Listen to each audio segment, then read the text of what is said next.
All right, so the next thing I want to do is add Pandoc.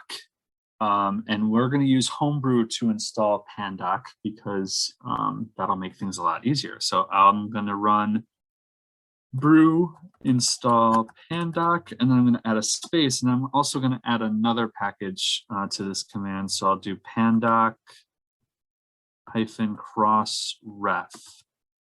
And so what this command is going to do is it's first going to install Pandoc, which is our document converter, and then it's going to run the install command again on Pandoc-crossref. And what Pandoc-crossref is it's a filter that helps us manage links between figure references, table references, image references throughout our textbook project. So that's a filter that's going to be really helpful to us.